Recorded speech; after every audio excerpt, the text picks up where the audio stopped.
look what happened to Facebook.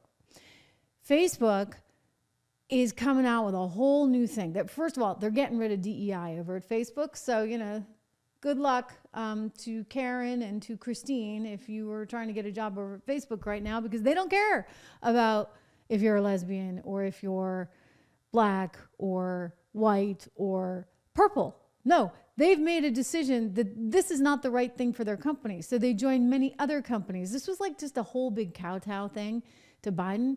Well, Mark Zuckerberg just went on to Joe Rogan's show today, and he had quite an earful for Rogan. He basically said that they intimidated the heck out of his staff, and they would yell and scream and threaten and made Meta's life a living hell because they would not allow information on the platform that they believed was, quote, misinformation.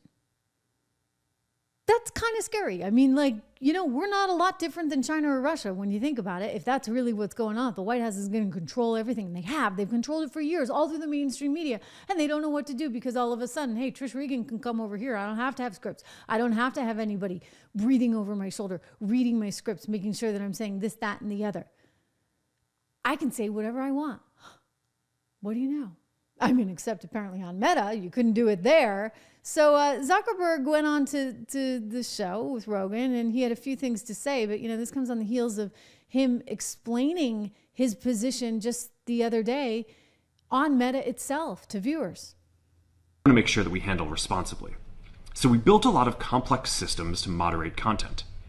But the problem with complex systems is they make mistakes. Even if they accidentally censor just 1% of posts, that's millions of people. And we've reached a point where it's just too many mistakes and too much censorship. The recent elections also feel like a cultural tipping point towards once again prioritizing speech. So we're going to get back to our roots and focus on reducing mistakes, simplifying our policies, and restoring free expression on our platforms. More specifically, here's what we're going to do. First, we're going to get rid of fact checkers and replace them with community notes similar to X, starting in the US. After Trump first got elected in 2016, the legacy media... So he's taking a page out of Elon's book. He's putting in some community notes. He's getting rid of the fact checkers. He's getting rid of DEI. He goes on Rogan and says, oh my gosh, you wouldn't believe what the Biden administration was telling us, what they were threatening with us. You know what? I believe it. I believe it. I don't know if it fully let you off the hook, Mark. You know, I don't know. As I buy everything from you, you know, I think you're doing what's good for Mark and what's good for Meta, but that's okay because a lot of us are invested in Meta, whether you like it or not. Probably through your 401k you are because of the S&P 500, and you should be. You know what? Look, this is a great company that still has tremendous potential. He's doing what's good for Mark. He's doing what's good for Meta. Okay, so don't get too carried away with it. I'm not going to get too carried away with it, but I will say it's the right thing for the country. We need to do the right thing for the country. There are a lot of different companies that you can be investing in right now that are going to see some upside. I realized the market fell out of bed today. I was actually buying today because when the market goes down, that's actually when I go in. Hey, Letitia, you got nothing on me. She says she's got a backbone of steel. I got a backbone and nerves of steel. So anyway, there's a lot of opportunity in this market if you're in it for the long term.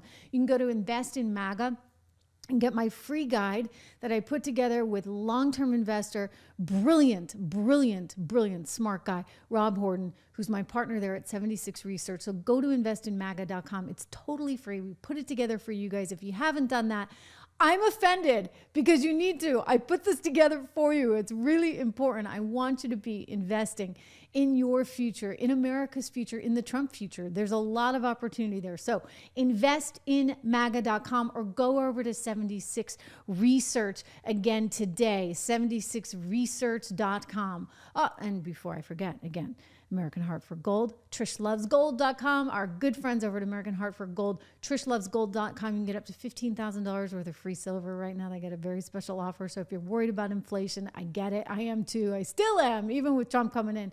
It's one of the reasons why I want to be invested in the market, and another reason why I want that diversification into gold.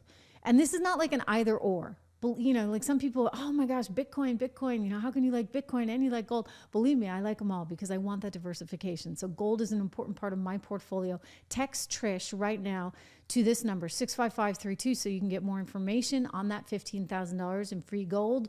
Free silver, rather, free gold with a gold purchase. Silver gold, you get it, right? Anyway, again, it's trishlovesgold.com. Very easy to remember because I do love gold. trishlovesgold.com, 1-844-495-1115.